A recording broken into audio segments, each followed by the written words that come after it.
Here's your news for March 20th, 2020.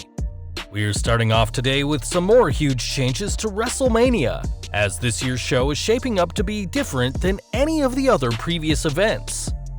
Not only will the Showcase of the Immortals now air from the Performance Center and over 2 days, but according to reports, the show could also be pre-taped in advance.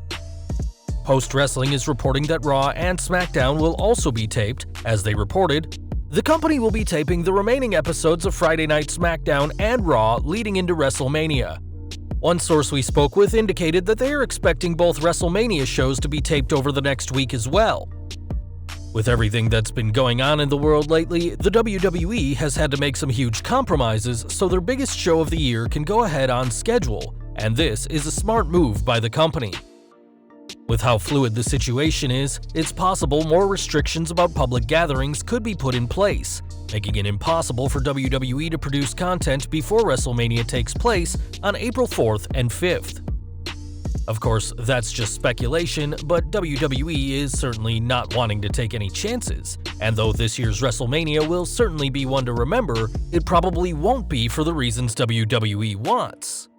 Speaking of WrestleMania, this year's show will be the first in the event's 36-year history to be split over 2 days. There's been plenty of speculation about why the show's been split, and this week, Dave Meltzer gave his own explanation over why the decision has been made.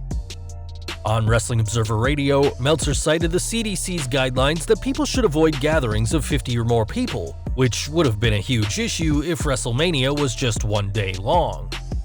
Now, the company will be able to have a lot more people work on WrestleMania while keeping the number of people in the Performance Center low, and while the city of Orlando may still nix WrestleMania altogether, the company remains determined to host their biggest show of the year on time. We've got even more WrestleMania news for you now, as the WWE's website has updated the WrestleMania card to show what matches will be happening when. Though the card is always subject to change, and this match listing hasn't been officially announced, the website says that the Saturday, April 4th show will have WWE Champion Brock Lesnar defend his title against Drew McIntyre. That night, we'll also see NXT Women's Champion Rhea Ripley put her title on the line against Charlotte Flair, The Undertaker face AJ Styles, and Kevin Owens take on Seth Rollins. For the April 5th show, fans will see WWE Universal Champion Goldberg take on Roman Reigns, and Raw Women's Champion Becky Lynch put her title on the line against Shayna Baszler. The Sunday show will also see John Cena take on The Fiend Bray Wyatt, and as more matches are announced, it'll be interesting to see where they end up on the WrestleMania card. While WWE are determined to host WrestleMania in just a few weeks, that doesn't mean everyone is a fan of the new plans for the Showcase of the Immortals. According to a tweet from WrestleVotes, a source of theirs has said that the majority of superstars are hoping that WrestleMania is postponed, but didn't name any wrestlers in particular. One person who is known to be unhappy about the new WrestleMania plans is Randy Orton, who took to Instagram to share his displeasure at the situation. In a post, the Viper shared the updated WrestleMania poster, complete with the 2 dates, and guest host Rob Gronkowski, with the caption, "Well, ain't that some bullshit?" The fact that Orton included the hashtag #LetMeCountTheWays implies that the former world champion has plenty of reasons to be ticked off. But despite this, Orton is still scheduled to face Edge at the show in a last man standing match. From one former world champion to another now, as Kurt Angle has done it all in WWE, and is still managing to have some fun despite what's happening in the world. On Twitter, the Olympic gold medalist shared himself singing Jimmy Crack Corn, a nod to his appearance on the July 12, 2001 edition of SmackDown, where Kurt sang the same song in an effort to cheer up Vince McMahon. Though we doubt Angle will be getting signed to any record labels anytime soon, it's still hilarious to see Kurt sing. And what makes it even better is that he sat on his couch in his full wrestling gear and gold medal. It's good to see that Angle is still able to have fun despite this worrying time, as the Hall of Famer continues to entertain the fans from the comfort of his own home.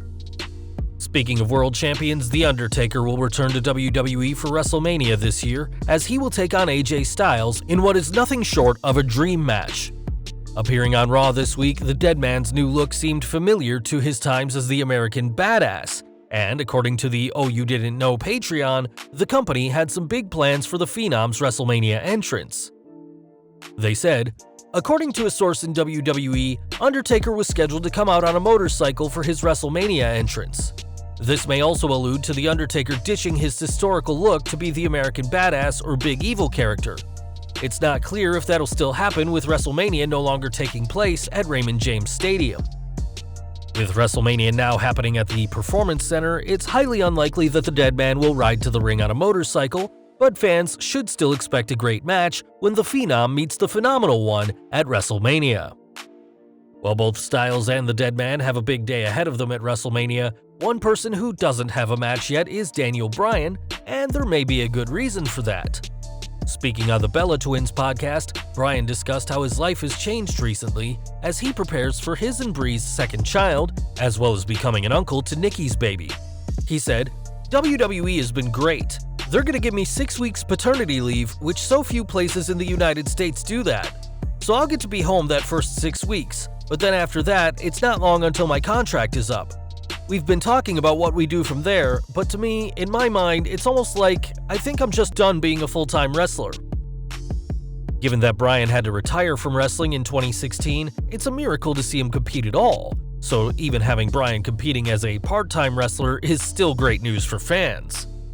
It's obvious that Bryan is putting his family first, and we can't blame the eco-warrior who has earned a much-deserved break from the ring after years of entertaining millions of fans around the world. Back to WrestleMania now, and though the fact that this year's show will still host some of the biggest matches of the year, there are some bouts that have been cancelled. According to the Pro Wrestling Sheet, both the men's and women's Battle Royals have been cancelled, as the WWE doesn't want to have too many superstars so close together following the guidelines of the CDC. They said, according to multiple sources, the annual Andre the Giant Memorial Battle Royal and the Women's Battle Royal matches were pulled from the card to abide by CDC and government recommendations as much as possible while producing the event. We are told this is one of the many precautionary measures WWE is taking during the event to flatten the curve. When reached for comment, WWE confirmed the Battle Royals would not be taking place this year. A rumored women's tag team title match between the Kabuki Warriors, the Divas of Doom, and Alexa Bliss and Nikki Cross has reportedly also been nixed, as this year's show is clearly going to be much different than the one WWE had planned just a few weeks ago. One match that will be going ahead at WrestleMania is the Universal title match between Goldberg and Roman Reigns, as the Big Dog is hoping to capture the title he never lost but was forced to vacate in 2018. Recently, CM Punk commented on WrestleMania taking place without a live crowd, saying that this will ensure that Roman doesn't get booed at the biggest show of the year, and that he won't have fans chanting Punk's name. These comments clearly didn't go down well with many people, as Punk has said that he didn't mean to insult the Big Dog while speaking on the Sing and Mrs. podcast. He said, "Sometimes if I haven't eaten in 2 hours, I get crabby, and I can take things the wrong way. It's not meant as a personal attack on anybody. If anybody is super offended, I didn't do it on purpose. Sometimes I get Twitter fingers, but it's not the way I would have done things. It is what it is." We're not quite sure what Punk was intending by the comments, if he didn't mean to insult Reigns, but whatever the truth is, Reigns is still expected to walk out of WrestleMania as the new Universal Champion. From one person who's had beef with WWE to another now, as for years it seemed like Bret Hart would never return to WWE after the Montreal Screwjob. Fortunately, Bret did return to the company in January 2010 and was recently the guest on Steve Austin's Broken Skull Sessions, when he discussed what happened in the run-up to the Screwjob. He said, "We were ready to go to Montreal for the Survivor Series, and I remember Shawn went to shake my hand. Me and him had a little fisticuffs a few months before that. He came in to thank me for the match, which was customary. We were shaking hands and I said, 'Hey Shawn, I just found out we're wrestling in Montreal, and I just wanted to let you know that I'll always be a professional in the ring, and you don't have to worry about me going off the rails or doing something to you or trying to hurt you because we've had some friction. I said, I have no problem putting you over. No trouble dropping the title to you. I'll do anything you want.' The big problem between me and Shawn started right then when he said, 'I appreciate that, but I'm just wanting to let you know that I'm not willing to do the same for you.' Then he turned around and walked out of the dressing room." When Vince McMahon told Bret that he was set to lose the WWF title to Shawn in Montreal, the Hitman's creative control that he had in the final 2 months of his contract meant that Bret vetoed the idea, saying that he wouldn't lose in Canada to someone who had so little respect for him. Obviously, we all know what happened, as Bret would end up losing the title despite never tapping out to the sharpshooter, and this ultimately led to the Mr. McMahon character on TV, helping to usher in the Attitude Era. We are having a look at WWE's corporate side now, as the company has seen a lot of lawsuits recently.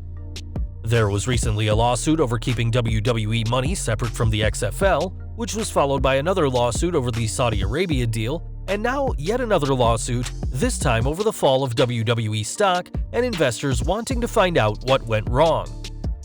Now, the Wrestling Observer newsletter is reporting that more law firms are looking to join this third class action suit, saying, "The company has had more law firms looking to jump into the class action lawsuits against them over the stock price drop after the Wilson Barrios firing and second drop after the last conference call." It's certainly a strange time to be in WWE, as it seems nothing can go right, and while the Saudi Arabia deal and their TV contracts with Fox are helping to keep the money rolling in, things certainly aren't looking good for Vince McMahon. Now, we all know that WWE loves using social media, and one of their most active superstars online is WWE Women's Tag Team Champion Asuka. Not only does the Empress have her own YouTube channel, Kana-chan TV, but she also has an Instagram, Twitter, and until recently had Facebook. In a tweet, Asuka revealed that her Facebook account has been suspended, and according to the Japanese superstar, this isn't fair, as she's not done anything to violate the company's policy.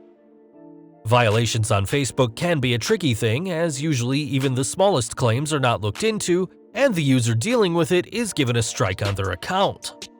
Hopefully Asuka will be able to get this sorted, but until then, fans will have to head to Twitter, Instagram, and YouTube to see the colorful, charismatic champion. And finally today, we're ending with more news from WWE's Performance Center shows, as a recent edition of Raw found a unique way to fill 3 hours. As WWE have realized that having a ton of matches without a crowd can be difficult, the company chose to replay the men's 2020 Royal Rumble, which saw Drew McIntyre last eliminate Roman Reigns to punch his ticket to the main event at WrestleMania. This idea certainly paid off for the company, as this week's Raw saw the Red brand get some of its highest ratings all year, and Dave Meltzer spoke more about this on Wrestling Observer Radio, saying, "This rating was because they put the Royal Rumble on TV and stretched it out to almost 2 hours, and people watched because it was the Royal Rumble on free television." The WWE will do everything within their power to keep airing Raw and SmackDown during this unpredictable time, and given that airing the Royal Rumble match clearly worked, this may not be the last time the WWE goes into its archives to help fill the time on Raw and SmackDown.